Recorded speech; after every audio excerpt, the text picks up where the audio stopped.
तो हमारा पहला क्वेश्चन जो आज है वो है सेंटेंस अरेंजमेंट से। पहला क्वेश्चन सेंटेंस अरेंजमेंट से, वेरी इजी। गुड इवनिंग बेटा, गुड इवनिंग, गुड इवनिंग, आ जाओ। वेरी इजी कि बेटा एग्जाम के अंदर सिर्फ डिफिकल्ट नहीं, इजी क्वेश्चंस भी आते हैं। और बेटा इजी डिफिकल्ट कुछ नहीं होता, जो आता है उससे आसान कुछ नहीं, जो नहीं आता उससे डिफिकल्ट कुछ नहीं। तो इसके लिए क्या करना है, हमें प्रैक्टिस रखना है। आप जितना ज्यादा प्रैक्टिस करेंगे चीजें जो क्वेश्चंस है उतनी आसानी से उतनी जल्दी सॉल्व हो पाएंगे। Practice, it needs practice. तो चलो आंसर बताओ मुझे पहले का, पढ़ लो पहले का आंसर बताओ।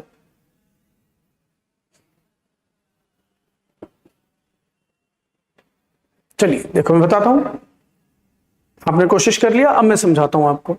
बेसिकली इस टाइप के क्वेश्चंस करने के लिए आपको पैसेज से पहले आपको सीक्वेंस में से पहला लेटर चुनना होता है कि पहला लेटर कौन सा है। इनमें से आपको पहला लेटर चुनना होता है कि पहला लेटर कौन सा होता है, ओ पी क्यू आर। तो अगर हम देखते हैं भैया पहला क्या कहते हैं, ओ पी क्यू आर, ये तो चारों अलग है कि मतलब पहला ओ भी हो सकता है, पहला पी भी हो सकता है, पहला क्यू भी हो सकता है, पहला आर भी हो सकता है।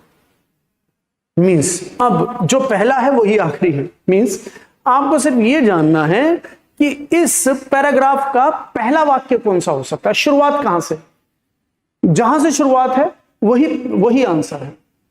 क्योंकि चारों अलग अलग सेक्शन से शुरू हो रहे हैं, अलग अलग लेटर से शुरू हो रहे हैं। तो अब चलो पढ़ते हैं। अगर हम बात करते हैं ड्रीम्स प्रोवाइड एन एस्केप, तो हाँ देखते हैं हम यहां पे ड्रीम्स एक सब्जेक्ट है, प्रोवाइड वर्ब है, एन एस्केप ये ऑब्जेक्ट है। तो हाँ जो ड्रीम्स हैं वो एस्केप प्रोवाइड करते हैं, ये एक मीनिंग दे दिया। कहता है वेयर रियलिटी इज सस्पेंडेड, कि जहां रियलिटी खत्म हो जाती है।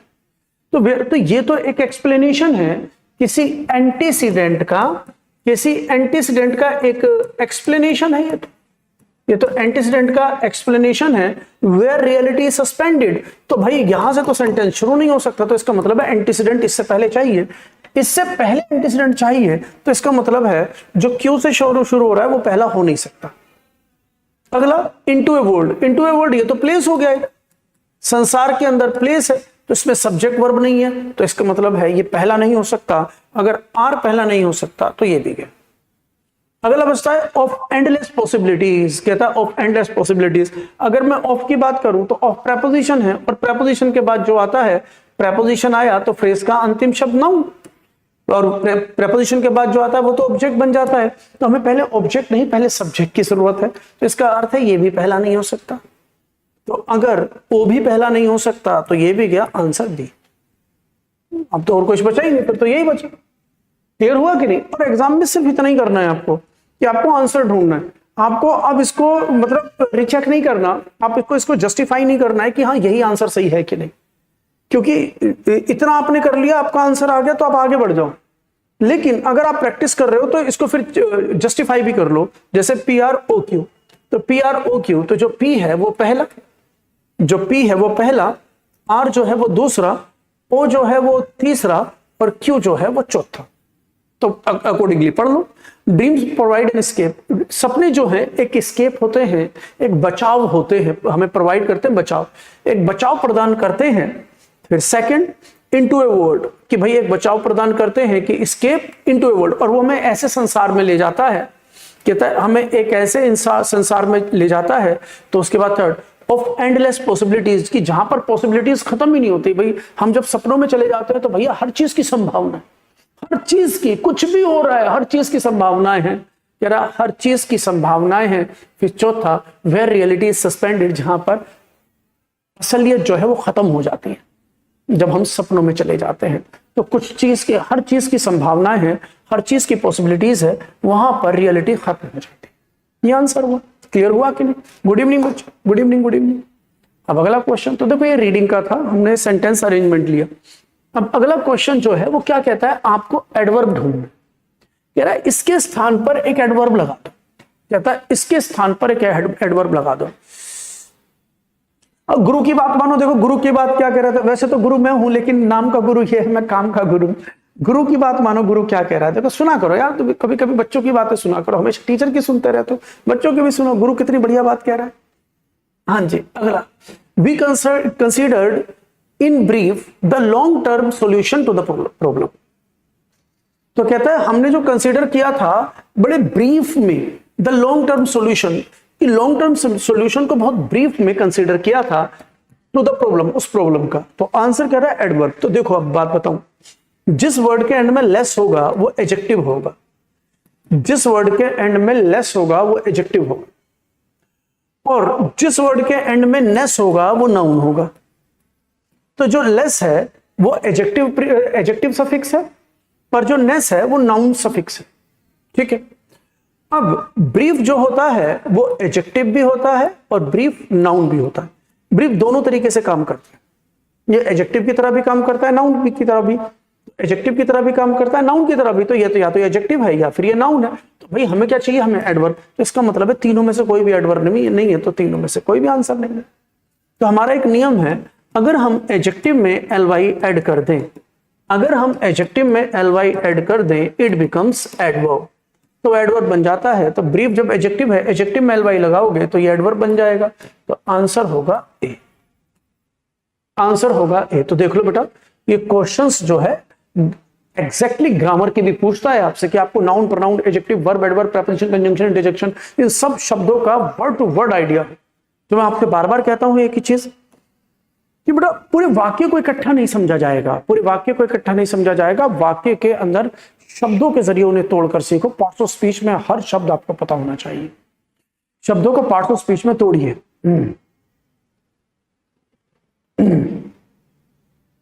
बेटा प्रैक्टिस, किम जोंग, बेटा प्रैक्टिस, एवरीथिंग नीड्स प्रैक्टिस। और जहां पर भी आप जो फंस जाते हो, एक आदमी 10 बना रहे हो, 10 में से 7 बन गए, 3 नहीं बन रहे, 3 नहीं बन रहे, तो देखो ना भाई क्यों नहीं बन रहे, उनमें क्या कॉन्सेप्ट पूछा गया। फंसने का मतलब ये नहीं कि हमेशा ही फंसते हो, आप देखो ना कि कहां क्या प्रॉब्लम आई कि जिसकी वजह से मुझे ये आंसर सॉल्यूशन तक मुझे नहीं पहुंचा रहा है, कि भाई ये जो रास्ता मुझे सॉल्यूशन तक नहीं पहुंचा रहा है, तो क्या परेशानी आई, तो फिर उस परेशानी को हल करो।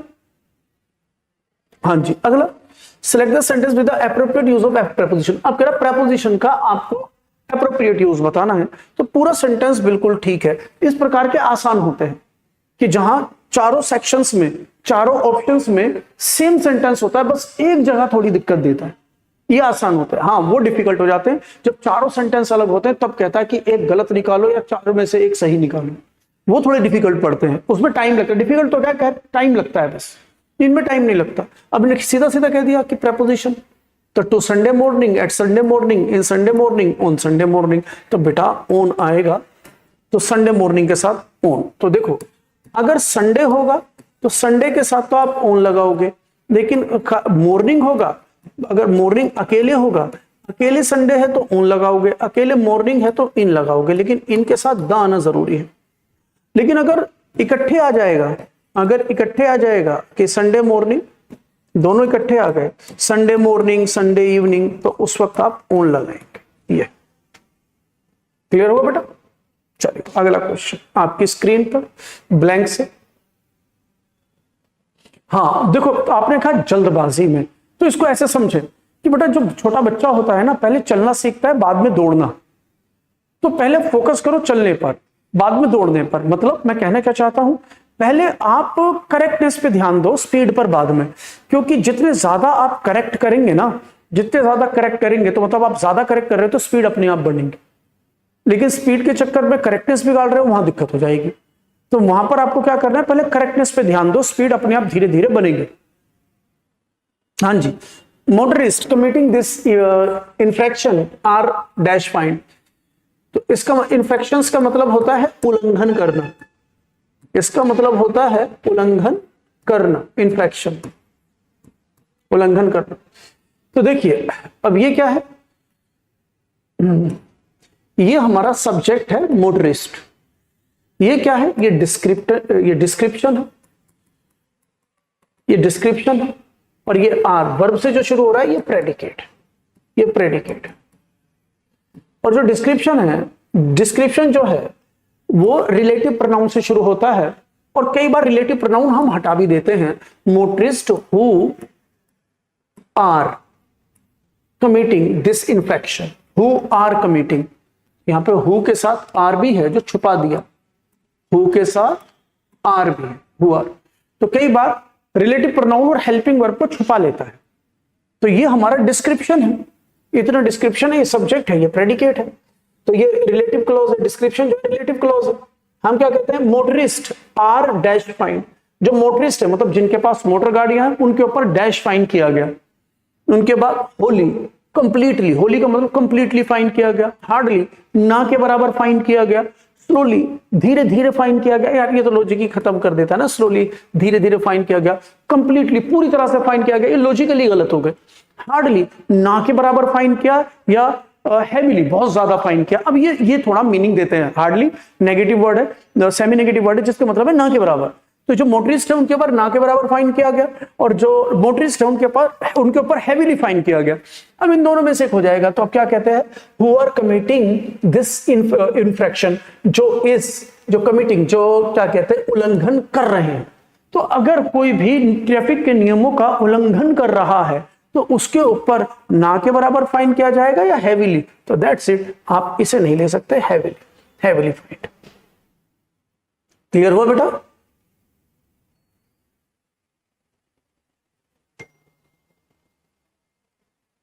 कोई बात नहीं बेटा, अपनी अपनी इच्छा है, जबरदस्ती हम किसी से नहीं करवा सकते। कहते हैं ना, प्यार, पूजा, पढ़ाई, दोस्ती, रेस्पेक्ट, जबरदस्ती नहीं हो सकती। तो बेटा 5 के अलावा छठा कि लाइक करना जबरदस्ती नहीं हो सकता, मन का खेल है, जबरदस्ती नहीं करवा सकते हम, ठीक है ना। कोई बात नहीं, तो टेंशन ना ले। हाँ, he has experience dash abuse, he has experienced dash abuse. तो उसने जो एक्सपीरियंस किया, तो प्रेजेंट परफेक्ट, तो इस सब्जेक्ट वर्ब, ये ऑब्जेक्ट है। यहाँ पे अब्यूज वर्ब नहीं है, ये ऑब्जेक्ट है, नाउन है। एक वर्ड, एक single word, single parts of speech नहीं होता। आप अब्यूज को नाउन वर्ब सोचे, अब्यूज वर्ब होता है, लेकिन यहां नहीं है, इस वर्ब का ऑब्जेक्ट है। लेकिन ये जो ऑब्जेक्ट है, ये जो नाउन है, ये अब्यूज कैसा है, उसने उसने एक्सपीरियंस किया। पल्पेबल अब्यूज है ना, कहता उसने पल्पेबल अब्यूज को क्या कहते हैं, सहन किया, एक्सपीरियंस किया। विजिबल अब्यूज को सहन किया, फिजिकल अब्यूज को सहन किया, इंटेंजिबल अब्यूज को सहन किया। तो अब आपको देखें, एक पर्टिकुलर वर्ड फिल करना है, तो इसे कहते हैं ट्रांसलेशन। यह है ट्रांसलेशन बेस्ड, इसे कहते हैं ट्रांसलेशन बेस्ड क्वेश्चन है। ये ट्रांसलेशन आप सही से ट्रांसलेट करो और मीनिंग निकालो, तो ट्रांसलेशन बेस्ड क्वेश्चन, इसे हम कह सकते हैं लॉजिकली। ये लॉजिक बेस्ड है कि आप मीनिंग निकाल पाए, लॉजिक निकाल पाए, तो आप समझ पाएंगे। तो अब यहां पर अगर मैं बोलूं ना पल्पेबल, तो आपको वर्ड का मीनिंग पता होना चाहिए। इसका मतलब होता है स्पष्ट, क्लियर। इसका मतलब होता है स्पष्ट, पल्पेबल, जो नजर आता है, जो जिसे हम महसूस कर सकते हैं, जो नजर आता है, उसे कहते हैं। विजिबल होता है जिसे हम देख सकते हैं, जिसे देखा जा सके। विजिबल कैन बी सीन, हम इसे लिख सकते हैं विच कैन बी सीन, जिसे हम देख सकते हैं। इनविजिबल, जिसे नहीं देख सकते, गायब। फिजिकल होता है शारीरिक, फिजिकल होता है शारीरिक, जो शारीरिक अब्यूज। और इंटेंजिबल होता है जिसको छू नहीं सकते, can't be, which can't be touched or seen, which can be touched or seen, कि जिसको देखा छुआ नहीं जा सकता। अब भाई उसने जो एक्सपीरियंस किया स्पष्ट अब्यूज को, विजिबल अब्यूज को, इनविजिबल अब्यूज को, तो इसे कहेंगे फिजिकल अब्यूज। तो यहां पर बात कर रहा हूं जो शारीरिक रूप से उस चीज का एक्सपीरियंस किया, मींस कि उसने कोई ऐसी चीज एक्सपीरियंस की जो उसके शरीर पर गुजरी, किसी से मार पीट, एक्सीडेंट या कुछ भी चीज, तो उसने उस चीज को फेस किया, किसको, फिजिकल अब्यूज को। तो आंसर हो जाएगा सी। क्लियर हुआ बेटा? चलिए, good. Next, Neetu have been waiting for me since 10 o'clock। मैंने कहा ना बेटा, मैं कुछ क्वेश्चंस तो ऐसे लेकर आता हूं, कुछ क्वेश्चंस ऐसे लेकर आता हूं सिर्फ आपका मोरल बूस्ट करने के लिए। वो इसलिए नहीं कि आप उसे सोल्व करो, मतलब वो इसलिए कि बेटा एग्जाम में इतने इतने आसान भी आते हैं, देखते के साथ ही आंसर बनेगा, और सारे इतने आसान हो जाएंगे अगर प्रैक्टिस ज्यादा रखोगे तो, सारे ही इतने आसान हो जाएंगे। तो हमें पता है ये सब्जेक्ट वर्ब एग्रीमेंट से है, सब्जेक्ट वर्ब एग्रीमेंट से 2023 में आया हुआ। बेटा नीतू सिंगुलर सब्जेक्ट है कि नहीं? नीतू सिंगुलर सब्जेक्ट है, तो हैव क्यों होगा, हैज होगा कि नहीं? ये हैज होगा। तो Neetu has been waiting for me since 10 o'clock, वो 10 से सुबह 10 बजे से इंतजार कर रही है, तो सिंगुलर सब्जेक्ट के साथ सिंगुलर वर्ब हैव क्यों होगा, हैज होगा। तो कई बार क्वेश्चंस इतने इजी होते हैं इतने इजी होते हैं देखते के साथ ही आंसर। तो बेटा ये क्वेश्चन सिर्फ इसलिए कि आपका मोरल बूस्ट करने के लिए आप PYQ प्रीवियस ईयर क्वेश्चंस के जो पूरे पूरे सेट पेपर है आप सोल्व करेंगे तो कुछ क्वेश्चन तो आप देखते ही बना लोगे, उनके अंदर तो सेकंड्स का टाइम नहीं लगना, यूं ही बन जाएगा। चलिए तो देखो ऐसे क्वेश्चन देखने में डिफिकल्ट लगते हैं, बड़े आसान होते हैं।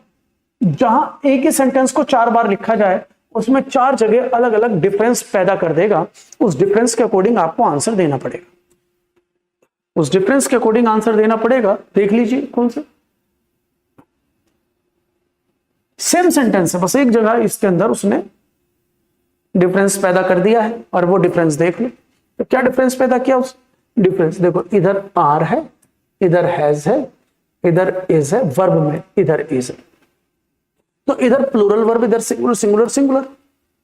तो अगर आप सेंटेंस देख रहे हैं ऑफ द कंपटीशन, तो the competition the competition the competition the competition, ये ऑब्जेक्ट हो गया, ये ऑब्जेक्ट हो गया। क्यों, कैसे पता चला ये ऑब्जेक्ट हो गया, क्योंकि नियम है प्रेपोजिशन के बाद जो आता है वो ऑब्जेक्ट बन जाता है बेटा। तो ये प्रेपोजिशन आ गया, तो प्रेपोजिशन आया तो इसकी वजह से ये ऑब्जेक्ट बन गया। तो इसका अर्थ क्या है, ये सब्जेक्ट, इसका अर्थ है कि ये सब्जेक्ट है। तो ये सब्जेक्ट वर्ब एग्रीमेंट से एरर है, ये सब्जेक्ट है। तो बेटा पार्टिसिपेंट से पता चलता है कि प्लूरल सब्जेक्ट है। तो बेटा प्लूरल सब्जेक्ट है तो फिर सिंगुलर वर्ब तो आ नहीं सकती ना, इज, पार्टिसिपेंट्स के साथ इज नहीं लगा सकते, तो ये गया। फिर पार्टिसिपेंट्स प्लूरल सब्जेक्ट है तो इज नहीं आ सकता, तो ये भी गया। पार्टिसिपेंट्स प्लूरल सब्जेक्ट है तो हैज सिंगुलर वर्ब है, तो ये भी गया। तो आंसर ये, तो पार्टिसिपेंट्स प्लूरल सब्जेक्ट है तो आर हो जाएगा। अब बताओ समझ में आया कि नहीं आया। तो कई बार चीजें बड़ी आसान होती हैं, देखने में डिफिकल्ट लगती है, तो आप प्रैक्टिस करते रहे, सब चीज आसान हो जाएगी। प्रैक्टिस हर चीज को आसान बना देती है। बनाइए बेटा नेक्स्ट, ये वर्ब एरर है, वर्ब का यूज पूछ रहा है आपसे, वर्ब का यूज पूछ रहा है आपको। तो ये मैंने आपको बता रखा है, देखो वर्ब की 5 फॉर्म है, वर्ब की 5 फॉर्म है, और वर्ब की 5 फॉर्म है। वर्ब की 5 फॉर्म में जो वर्ब की फर्स्ट फॉर्म है उससे पहले मॉडल और वर्ब की फर्स्ट फॉर्म, वर्ब की सेकंड फॉर्म से पहले नो हेल्पिंग वर्ब, वर्ब की थर्ड फॉर्म से पहले हैव वाली वर्ब, V4 से पहले बी वाली वर्ब, और V5 से पहले आपको नो हेल्पिंग वर्ब। क्लियर है, बता रखा। ये हमारा एक्टिव वॉइस का, ये एक्टिव वॉइस है। अगर मैं पैसिव वॉइस की बात करूं तो कहता है पैसिव वॉइस में एक ही नियम है, पैसिव वॉइस में एक ही नियम है, बी के बाद V3। ये बात समझ में आ गई। तो देखो अब जरा देखो, फ्लोइंग आ गया, V4 आ गया। अगर V4 आ गया तो V4 बिना B की फॉर्म के आएगा नहीं, इससे पहले B की फॉर्म नहीं है, तो ये तो गलत ही है। और ये तो फिर भी नहीं मांग रहा क्योंकि इन चारों में से एक लो। अब कहता है वाज फ्लो, बी की फॉर्म के बाद V1, तो कहता है बी की फॉर्म के बाद V1, गलत नहीं हो गया। मॉडल के बाद V1 या डू वाली वर्ब के बाद V1, कहता है मॉडल और डू वाली वर्ब के बाद V1 आता है, यहां बी के बाद V1 दे रहा है, तो वाज फ्लो गलत नहीं हो गया। Flows V5, flows V5, B5 से पहले नो हेल्पिंग वर्ब, तो ये ठीक हो सकता है। और बेसिकली आंसर यही है। अब is flow same, was flow, is flow, तो बी की फॉर्म के बाद V1 कैसे आएगा, V4 आना चाहिए, तो गलत हो गया। अब is flowed passive voice, B plus V3, B plus V3 passive voice होता है। अब इसे बना दिया पैसिव वॉइस। अगर सेंटेंस पैसिव वॉइस है तो फिर ये ठीक है, अगर एक्टिव वॉइस है तो ये ठीक है। तो अब सेंटेंस देखो, द रिवर फ्लोज, नदी बहती है या नदी को बहाया जाता है। भाई पैसिव वॉइस का मतलब है सब्जेक्ट के ऊपर वर्ब का इफेक्ट, नदी को बहाया जाता है, तो आप इज फ्लोड कर दो। लेकिन नदी को कोई बहाता थोड़ी है भाई, नदी अपने आप बहती है। It is not doing, it is happening. तो डूइंग का पैसिव वॉइस बनता है, हैपनिंग ऑटोमेटिक अपने आप होता है, नदी अपने आप बहती है, कोई बहाता नहीं है, तो it is not passive voice, it is active voice. अगर एक्टिव वॉइस हो तो आंसर बी होगा, फ्लोज। क्लियर हुआ ना बेटा। देखो हर किसी चीज के पीछे रीजन है, और ये कहते बेसिक से ही आंसर, तो बेसिक से आंसर बन रहे, सिर्फ बेसिक से, तो एडवांस की जरूरत ही नहीं है, तो बेसिक से बन रहे answer. They have disposed all the old books, तो बेटा इसे कहते हैं हम फ्रेजल वर्ब। जो एरर आया है फ्रेजल वर्ब से एरर आया,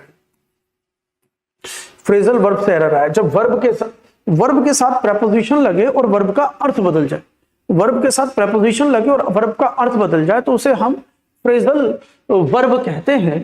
तो बेटा डिस्पोज के साथ अगर ऑफ आता है, इसका मतलब होता है बेचना, इसका मतलब है बेचना। आंसर यही है, डिस्पोज ऑफ। तो they have disposed of all the old books, उन्होंने सारी पुरानी किताबों को बेच दिया है। तो याद रखना, डिस्पोज ऑफ का मतलब होता है बेचना, डिस्पोज ऑफ का अर्थ होता है बेचना, उन्होंने सारी पुरानी किताबों को बेच दिया है। ठीक है, 10 का आंसर दो। The media these days constructs dash misleading narratives on politics and celebrities to increase the viewership। अगर मैं पूछूं ये इसका सिनोनिम बोल रहा है कि सिनोनिम बताओ, इसका सिनोनिम, मिसलीडिंग का सिनोनिम बताओ इन चारों में से।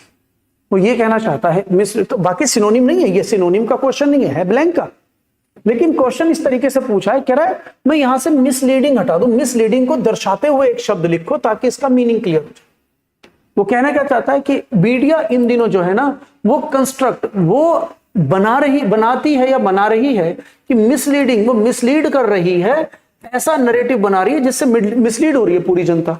वो ऐसे नैरेटिव तैयार कर रही है पॉलिटिक्स पर और सेलिब्रिटीज पर, वो इस प्रकार से नैरेटिव बना रही है कि मतलब सबको मिसलीड कर रहे हैं टू इंक्रीज द व्यूअरशिप, बस उनकी व्यूअरशिप बढ़ जाए। तो अभी मीडिया ने देखो कितना किया, अभी क्या कहते हैं ऑपरेशन सिंदूर के दौरान उन्होंने तो पाकिस्तान पे कब्जा कर मारा, तो वो फिर कुछ भी, फिर अगले दिन माफी मांग रहे हैं सारे के साथ, मतलब बिना, वो क्या कर रहे हैं, वो व्यूअरशिप जिसे कहते हैं टीआरपी, अपना वो रेट बढ़ाने के लिए, जो अपने व्यूअरशिप है उसे बढ़ाने के लिए, टीआरपी बढ़ाने के लिए वो कुछ भी कर रहे हैं, वो मिसलीड कर रहे हैं। तो ये बात तो एग्जामिनर भी जानता है, तभी तो 2024 में पूछ लिया भैया न्यूज़पेपर वाले कुछ भी कर रहे हैं, उनकी न्यूज़ पे तो विश्वास ही नहीं, तो उसी हिसाब से उसने क्वेश्चन दे दिया। मिसलीड करना, क्यों मिसलीड करते हैं, तो मिसलीड के लिए आपको मेंडेशियस लिखना पड़ेगा। अब इसके लिए आपको मेंडेशियस लिखना पड़ेगा। मेंडेशियस का मतलब ही होता है मिसलीड, मिसगाइड करना, मिसलीड करना, मिसगाइड करना, इसका अर्थ ही यही होता है मेंडेशियस। कैंडिड का मतलब होता है एकदम स्पष्ट, क्लियर, जिसके अंदर कोई भी इफ और बट नहीं होता। कैंडिड रिस्पॉन्स, जिसके अंदर इफ या बट नहीं होता। जैसे हम कहते हैं कि यार एम्बिगोस हो जाती है ना चीजें, अरे तो कल चलेगा पार्टी में, यार सोच कर बताऊंगा। अब इनमें बोलते हैं सोच कर बताऊंगा, एम्बिगुअस है, मतलब हाँ बोलेगा ना बोलेगा नहीं पता। अब सीधा सीधा कल चलेगा पार्टी में, हाँ भाई कल चलेगा पार्टी में, बिल्कुल नहीं। तो एक स्पष्ट जो होता है कैंडिड रिप्लाई, कैंडिड रिप्लाई, स्पष्ट, कोई छुपी हुई बात नहीं। ट्रू एकदम सच्चा, और सिंसियर और क्या कहते हैं ट्रू का एक ही मतलब है, सच्चा। तो अब वो कह रहा है मिसलीड। तो अब अगर ये तीनों तो एकदम कॉमन वर्ड है, ये हमने कम सुना होगा, मेंडेशियस। तो जब 3 का पता है तो आंसर चौथा ही हो जाएगा।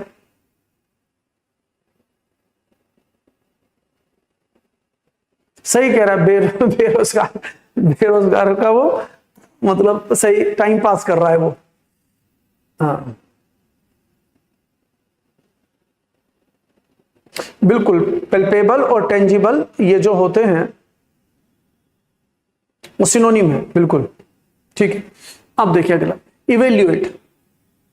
इवेल्युएट का मतलब क्या होता है, मूल्यांकन करना, किसी भी चीज का मूल्यांकन करना, मूल्यांकन करना, इवेल्युएट करना, मूल्यांकन करना, इवेल्युएशन, इवेल्युएशन, मूल्यांकन करना, इवेल्युएट करना किसी भी चीज का। अगर आप मूल्यांकन कर रहे हो, इवेल्युएट कर रहे हो, तो आप एसेस कर रहे हो, असेसमेंट। यहां इवेल्युएशन होता तो यहां असेसमेंट हो जाता। तो मिसजज किसी को भी गलत समझ लेना, मिसजज किसी को भी गलत समझना, हमने उसे गलत समझ लिया। यूनिटी, ये एकता होती है, एकता कोई लड़की नहीं है, संगठन की बात कर रहा है। मिसकोट का मतलब होता है कि कोट वर्ड से समझ, कोट से कोटेशन बना। तो कोटेशन क्या होता है, किसी के कहे गए शब्द। मिस मतलब गलत होता है, रॉन्ग, तो गलत कहना, किसी के बारे में गलत बयान देना, गलत बयानबाजी करना, गलत बयानबाजी करना। तो इन दोनों का मीनिंग सेम है, मूल्यांकन करना, असेसमेंट। ठीक है, चलिए अगला, one word substitution, A government by officials. तो देखो ये 2 बार आया हुआ है, ये सेम क्वेश्चन, मतलब इसका जो भी आंसर है, इसका जो भी आंसर है उसकी 2 अलग अलग डेफिनेशंस दे दी, एक 2024 में आए, एक बार 2022 में आए। मतलब इन दोनों का एक ही मतलब है, तो आंसर एक ही है। तो अलग अलग डेफिनेशन से एक ही क्वेश्चन को अलग अलग डेफिनेशन से पूछा है। यही क्वेश्चन सेम पहले भी आ चुका है, मतलब 2 बार आया हुआ है, 24 में और 22 में, और रिपीट होती है भाई, चीजें खूब रिपीट होती हैं। तो इसके अंदर रूट वर्ड देख लो बेटा। ऑटो का मतलब होता है, ऑटो का मतलब होता है, पहले तो सबसे पहले कृषि और आर की, जहां पर भी कृषि और जहां पर भी आर की होता है ना, इसका मतलब होता है टू रूल।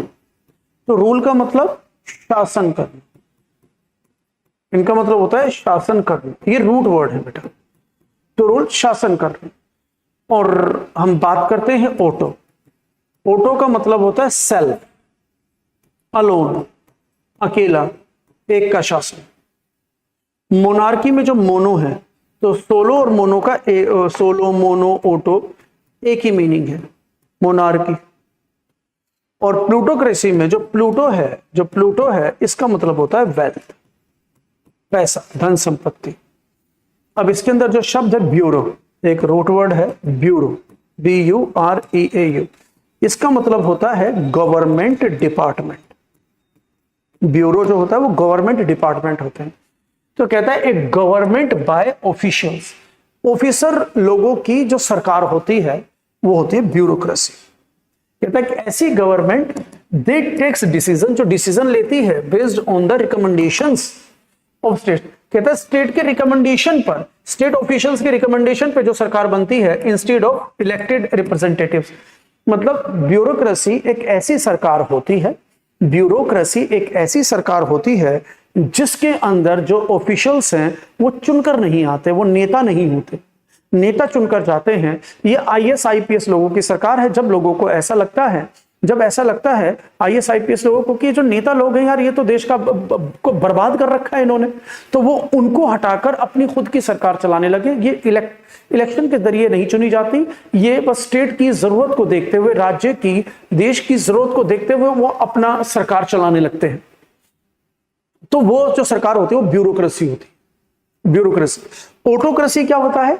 एक की सरकार जिसमें ऑटोक्रेट होता है, एक ऑटोक्रेट होता है जो जिसे कहते हैं हम तानाशाह, जिसे कहते हैं तानाशाह, ऑटोक्रेट जो होता है तानाशाह। मोनार्की मतलब एक का शासन, एक राजा का एक का शासन। तो कहता है इसमें भी एक का शासन, कहता है इसमें भी एक का शासन, इसमें भी एक का शासन। तो फर्क क्या है बेटा? ये क्या होता है, ये इसके ऑटोक्रेसी में पूरी सरकार एक के हाथ में होती है, वो जो चाहता है वो करता है, चाहे सही या गलत। पूरी सरकार एक के ही हाथ में होती है और ये चुनकर आता है जनता के जरिए। लेकिन ये जनता के जरिए चुना हुआ नहीं होता। जैसे बाप बेटा, फिर बाप जो था बाप राजा, फिर उसका बेटा राजा, फिर उसका बेटा राजा, ये उसका बेटा राजा। तो ये विरासत में मिलती है, ये चुनकर आता है, ये विरासत में मिलती है। या ऐसे भी समझ लो, चुनकर ना आए, ये मतलब जीत कर आ जाता है। लेकिन एक के हाथ में सरकार, ये एक के हाथ में नहीं रहती। इसके अंदर पूरा मंत्री परिषद जो है वो सरकार चलाता है, इसमें पूरा मंत्री परिषद सरकार चलाता है, इसमें एक ही जना सरकार चलाता है। ये हम किसमें मिलती है? ये विरासत में मिलती है। ये या तो चुनकर आता है या फिर जीत कर आता है। तो वैसे दोनों एक की ही सरकार होती है। प्लूटोक्रेसी क्या होती है? प्लूटो मतलब वेल्थ, अमीर लोगों की सरकार। प्लूटोक्रेसी अमीर लोगों की सरकार। चलिए ओके। जैसे तेरे को हम कहेंगे हम ऑटोक्रेट है, King Jong Un, autocrat, autocracy. Fear of close places, तो वन वर्ड सब्स्टिट्यूशन। इसके अंदर देखो फोबिया है। फोबिया मतलब किसी भी चीज का डर, अत्यधिक डर, फियर ऑफ समथिंग। किसी भी चीज का डर जो होता है वो हमारा फोबिया कहलाता है, किसी भी चीज का डर फोबिया कहलाता है। तो अब इसके अंदर भी देखो रूट वर्ड देख लो, फोटो। फोटो का मतलब होता है रोशनी, फोटो का मतलब होता है रोशनी, मतलब लाइट, रोशनी की बात करता है। जो रोशनी से, जो ज्यादा रोशनी से डरते हैं उनकी बात करता है। ठीक है। अब ना ऑप्टो, आपने शब्द सुना होगा ना, जैसे शब्द सुना होगा ऑप्टिकल, आपने सुना होगा ऑप्टिशियन, है ना। तो इसी के अंदर से एक वर्ड है ऑप्टो या ऑप्ट मान ले, इसका मतलब होता है eyes, opt eyes. Optical, optician नहीं सॉरी, ऑप्टिशियन। तो आई, तो ओटोफोबिया इसका मतलब था आंख को खोलने का फोबिया, कि किसी को लगता है मैं आंखें बंद रखूं, खोलूंगा तो कुछ गड़बड़ हो जाएगी। तो ऐसा जो डर होता है वो ऑप्टोफोबिया होता है। ये रोशनी से डर होता है, ये ऑप्टोफोबिया। क्या कहते हैं, आंखें खोलने का डर, एगोरा। ये एगोरा जो होता है इसका मतलब होता है ओपन प्लेसेस से, जो ओपन प्लेसेस होते हैं ना, जैसे भीड़ के अंदर चले जाते हैं ओपनली, तो उसे लगता है कुछ ना कुछ गड़बड़ हो जाएगी, वो डर। क्लोस्ट्रो, जो इसमें क्लोस्ट्रो शब्द है इसका मतलब होता है क्लोज। क्लोस्ट्रो का जो मतलब होता है वो होता है क्लोज, बंद, तो बंद जगह का डर। तो क्लोस्ट्रोफोबिया होता है fear of close places. Answer claustrophobia, मतलब ये ऐसा डर होता है कि किसी को लगता है अगर मैं किसी रूम में बंद हो जाऊं तो अब मैं घुट के मर जाऊंगा। कार के सारे शीशे बंद कर दिए तो उसे लगता है कि अब मैं घुट के मर जाऊंगा। लिफ्ट के अंदर जाने का डर कि अगर मैं लिफ्ट में गया तो बाहर नहीं निकल पाऊंगा। तो इस तरीके का जो बंद प्लेसेस का जो डर होता है उसे क्लोस्ट्रोफोबिया कहते हैं। क्लियर है बेटा? तो रूट वर्ड देखो मैंने लिख दिए, इनको सबको आपको याद करना है।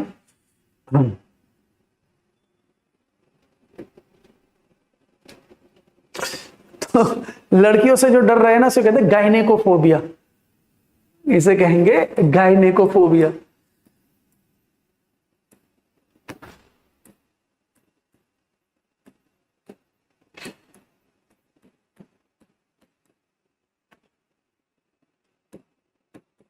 लड़की से डर भाई ड्रम में ही मिलेगा नीले वाले ड्रम में ही मिलेगा। मेघालय ले जाएगी भाई तुझे, मेघालय क्या ही हो रहा है यार। अरे मना ही कर देती, शादी नहीं करनी थी, दिक्कत थी तो मना ही कर देती। तो उसने क्या सोचा, उसने सोचा कि पापा मेरी शादी है ना जिससे मैं प्यार करती हूं उससे नहीं करवा रहे, तो एक काम करती हूं कि मैं किसी और से शादी कर लेती हूं। अब शादी होने के बाद और जब मेरे पति की डेथ हो जाएगी तो मैं हो जाऊंगी विधवा। तो कह रहा है यार जब लड़की विधवा हो गई अब कर दे किसी और से शादी। तो उसके दिमाग में ये था, उसने कर दिया कांड, बेचारे को मार दिया चलिए आंसर दो। तो एक और इडियम्स एंड फ्रेजेस, तो idiom through thick and thin, देखो ये भी 2 बार आया, थ्रू थिक एंड थिन ये भी 2 बार आया। ये 2024 में भी आया, 2023 में भी, दोनों साल रिपीट हुआ है। ये same question through thick and thin, लेकिन 2 अलग अलग वाक्यों में क्यों क्यों तू क्या करेगा भाई, तुझे क्या करना है? तो शादी कर, ऐसी लड़की से शादी कर किसी तू मुझसे पूछ रहा है बता मैं क्या करूं, इसमें मैं क्या कर सकता हूं भाई? तो मेरे से क्या एडवाइस ले रहा है? तो शादी मैं यहाँ, मेरा नाम शादीराम घर जोड़े, जो मैं शादी कर या नहीं कर तो मुझसे पूछ रहा है भाई? मैं क्या शादीराम घर जोड़े हूं, मैं तेरा शादी रिश्ता करवाऊंगा? चलिए आंसर बताओ इधर देखो, क्वेश्चन देखो बेटा ध्यान से।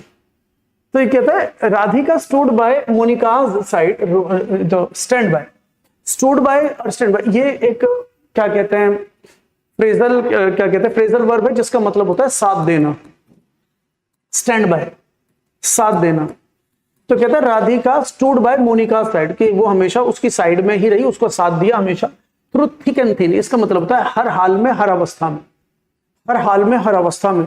संचित स्टैंड्स बाय हिज फ्रेंड्स, संचित स्टैंड बाय साथ देता है अपने दोस्तों का हर हाल में हर अवस्था में।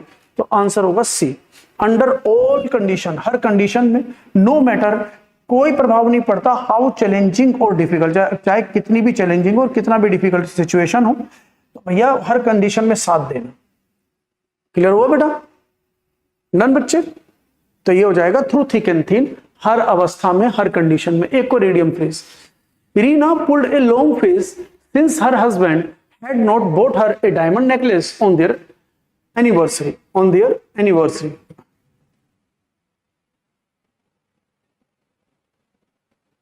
बताओ आंसर दो, आंसर। तो कहता है जो रीना है पुल्ड हर लॉन्ग फेस, रीना जो है उसने अपना चेहरा लटका लिया। चेहरा लटकना, कहते ना कि भाई तेरा चेहरा लटका हुआ है, क्या हुआ? तो चेहरा लटका हुआ है क्या, कि उसने ऐसा थोड़ी कि उसने अपना चेहरा उतारा है ना और ऐसे खूंटी पे लटका दी कि तेरा चेहरा लटका हुआ है। अब वो ये चेहरा ऐसे उतार के ऐसे लटकाना नहीं है, चेहरा लटका हुआ मतलब उदास। तो कहते हैं रीना जो थी वो उदास थी, क्योंकि यहां सिंस का मतलब है क्योंकि, यहां सिंस का अर्थ है क्योंकि। कि रीना उदास थी क्योंकि her husband had not bought her, क्योंकि उसके हस्बैंड ने उसके लिए नहीं खरीदा था एक डायमंड नेकलेस उनकी एनिवर्सरी पर, इसलिए उसका चेहरा लटका हुआ था, उदास थी। तो अगर वो उदास थी तो उदास को हम कह देंगे सैडेंड। यूफोरिक होता है बहुत खुश, एक्सटेक्टिक और यूफोरिक इसका मतलब होता है बहुत खुश, है ना। इलेक्ट्रीफाइड होता है एनर्जेटिक, इलेक्ट्रीफाइड एनर्जेटिक। जब इसे ऐसे समझो, जब किसी को इलेक्ट्रिसिटी लगती है तो एनर्जी आ जाती है, ओ मेरी जान, करंट लगने के साथ ही एलर्जी, जो एलर्जी नहीं एनर्जी आ जाती है, तो इसे कहते हैं एनर्जेटिक। इलेक्ट्रीफाइड का मतलब एनर्जेटिक, और यूफोरिक और एक्सटेटिक का मतलब होता है बहुत खुशी, बहुत हद से ज्यादा खुशी, यूफोरिक या एक्सटेटिक कहते हैं, ठीक है। तो आंसर हो जाएगा सैडेंड, बहुत ज्यादा दुखी होना। ठीक है, चलो आगे बनते हैं। The drug peddler was arrested by the narcotics team, voice, तो चेंज इन एक्टिव वॉइस, ये ऑलरेडी पैसिव वॉइस है, B+V3, जहां B+V3 है वो पैसिव वॉइस है, this structure is passive voice. अब पैसिव वॉइस है तो इसका एक्टिव वॉइस बनाओ, पैसिव वॉइस है तो इसका एक्टिव वॉइस बनाओ, बताइए क्या होगा।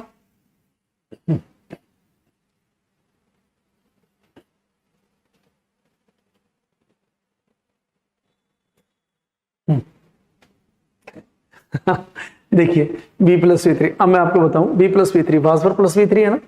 जो एक्टिव वॉइस में कहता है, एक्टिव वॉइस में जब हम पास्ट इंडेफिनिट लगाते हैं तो वर्ब की सेकंड फॉर्म। अब इसका पैसिव वॉइस बनाना होता है तो पैसिव वॉइस V2 का पैसिव वॉइस बनता है तो वो वाज+V3 बनता है, वाज+V3। तो बेटा वाइस वर्सा, अगर एक्टिव वॉइस दे रखा है तो पैसिव वॉइस बनाओ, पैसिव वॉइस दे रखा है तो एक्टिव वॉइस बनाओ। तो वाज+V3 दे रखा है उसे V2 में चेंज करो, तो वाज+V3 दे रखा है V2, तो V2 मतलब अरेस्टेड, अरेस्टेड देख लो कहां का, तो ये वाज अरेस्टेड, पैसिव वॉइस का पैसिव वॉइस बना दिया, गलत। कहता है वाज अरेस्टेड, हमें चाहिए अरेस्टेड, ये अरेस्ट है, ये प्रेजेंट इंडेफिनिट है तो ये गलत। तो ये हो गया अरेस्टेड, ये वर्ब की सेकंड फॉर्म है, ये आंसर हो सकता है। ये कह रहा है हैज अरेस्टेड, ये प्रेजेंट परफेक्ट, ये पास्ट इंडेफिनिट है, प्रेजेंट परफेक्ट है, तो ये गलत हो गया। तो आंसर हो जाएगा ये। द नार्कोटिक्स टीम, जो नार्कोटिक्स टीम है उसने अरेस्ट कर लिया ड्रग पेडलर, ड्रग को बेचने वाले को, ड्रग को बेचने वाले को उसने अरेस्ट कर लिया नार्कोटिक्स टीम ने। क्लियर हुआ कि नहीं हुआ? तो बताइए।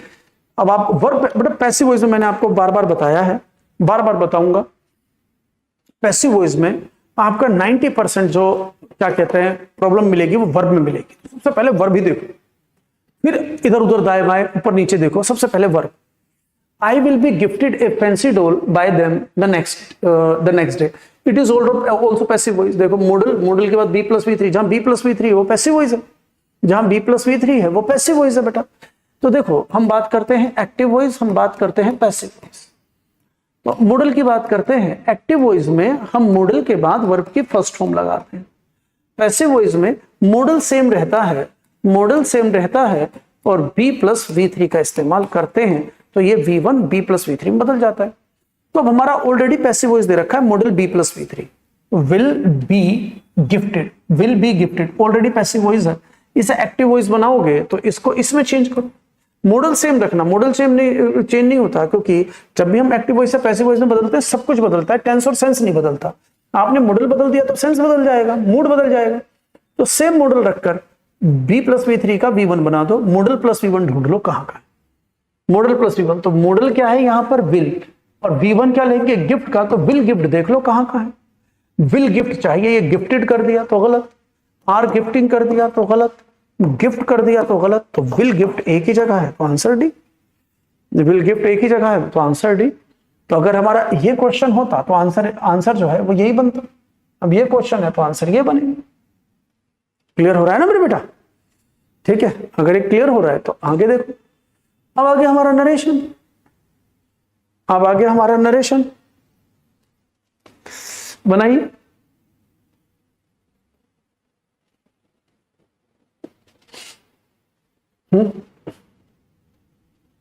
John said that he was there to resolve that fight for them। बेटा ये ऑलरेडी इनडायरेक्ट स्पीच है, it is already indirect speech, ये ऑलरेडी इनडायरेक्ट स्पीच है। और अगर ये इनडायरेक्ट स्पीच है तो इसका मतलब है ये आंसर है, ये समझ लो। अब इसका मतलब है हमें अब इनमें से क्वेश्चन ढूंढना, इनमें से एक सही क्वेश्चन है जिसका आंसर है ये। तो ये कहता है जॉन सेड, मतलब वर्ब की सेकंड फॉर्म पास्ट इंडेफिनिट, तो रिपोर्टिंग वर्ब का टेंस नहीं बदलता, तो यहाँ पे जॉन सेज हो गया, तो पहले तो ए गया, तो John said John said John said, इसने कह दिया जॉन सेड टू मी, इसने कहा जॉन सेड, तो इसने टू मी नहीं लिया, इसने ये एक्स्ट्रा दे दिया, तो इसका मतलब है बी भी गया। अब जॉन सेड, हाँ जॉन सेड को सेड, क्योंकि लिसनर नहीं है तो सेड को सेड रख दिया। और यहां पे अगर इसने दैट रखा है, इसका मतलब है सेंटेंस असर्टिव होना चाहिए, तो कॉमा इन्वर्टेड कॉमास की जगह दैट। यहां पर आई को उसने ही में चेंज कर दिया। अब दे रखा है वाज, तो वाज वर्ब कहां से आया होगा, इज एम आर को वाज वर्ब में चेंज किया होगा, इज एम आर को ही तो वाज वर्ब में चेंज करते हैं, इज एम आर का कोरिस्पोंडिंग पास्ट वाज वर्ब, तो बेटा इज एम आर, तो एम का कोरिस्पोंडिंग पास्ट वाज का वाज V2 है, इसका कोरिस्पोंडिंग पास्ट तो हैड बीन हो जाता, इसका कोरिस्पोंडिंग पास्ट मुझे पास्ट इंडेफिनिट का पास्ट परफेक्ट बनाना पड़ता, तो प्रेजेंट इंडेफिनिट का कोरिस्पोंडिंग पास्ट इंडेफिनिट, तो आंसर सी ना कि डी, आंसर सी ना कि डी। क्लियर हुआ? तो John said that I am here को उसने कर दिया he was there to resolve, तो दिस फ्लाइट को दैट फ्लाइट कर दिया, फॉर यू को फॉर दैट। क्लियर हुआ कि नहीं? तो आंसर हो जाएगा C, this one is the answer. तो आज के लिए ये लास्ट क्वेश्चन बेटा, आज के लिए अंतिम क्वेश्चन। आज हमने 19 क्वेश्चन सोल्व कर लिए। बताइए, Madhurima explained I am planning to quit my graduation. Madhurima ने ये एक्सप्लेन किया कि मैं ना प्लान कर रही हूं कि मैं अपनी ग्रेजुएशन को ड्रॉप कर दूं, कि मैं छोड़ दूं, मैं ग्रेजुएशन ना करूं, शादी कर लूं और फिर मैं मेघालय चली जाऊं हनीमून मनाने। तो उसने ड्रॉप कर दिया कि मैं प्लानिंग कर रही हूं टू क्विट माई ग्रेजुएशन। ठीक है, हाँ जी, आगे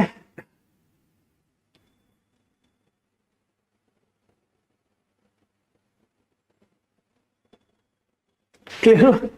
तो देखें, अब यहां पर हम बात जो कर रहे हैं, तो अब मधुरिमा एक्सप्लेन, तो उसने एक्सप्लेन तो पहले दे दिया, तो एक्सप्लेंड और रिपोर्टिंग वर्ब का टेंस नहीं बदलता, असर्टिव सेंटेंस है तो कॉमा इन्वर्टेड कॉमास की जगह दैट, ये भी बिल्कुल same.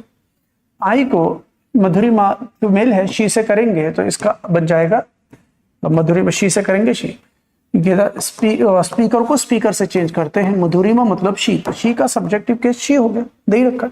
Am planning present continuous को पास्ट कंटीन्यूअस में चेंज करेंगे, बट सब्जेक्ट वर्ब एग्रीमेंट के अकॉर्डिंग शी वर्ब तो होगा नहीं, तो ये गलत हो गया। सिंगुलर सब्जेक्ट के साथ सिंगुलर वर्ब, शी प्लान, हमें प्रेजेंट कंटीन्यूअस का पास्ट कंटीन्यूअस बनाना है, इसने यहाँ पास्ट इंडेफिनिट बना लिया, तो इसका मतलब है ये भी गलत। तो प्रेजेंट कंटीन्यूअस का पास्ट कंटीन्यूअस तो वाज प्लानिंग ये हो सकता है, अब प्रेजेंट कंटीन्यूअस का had been planning past perfect continuous बनेगा नहीं, तो आंसर सी, तो आंसर सी। अब बताइए क्लियर हुआ कि नहीं? जय हिंद जय भारत बेटा। हाँ बेटा, कल से शुरू हो रहा है बेटा, कल से शुरू हो रहा है, बिल्कुल। तो क्लियर हुआ कि नहीं हुआ? तो बेटा ये हमारे आज के 19 क्वेश्चन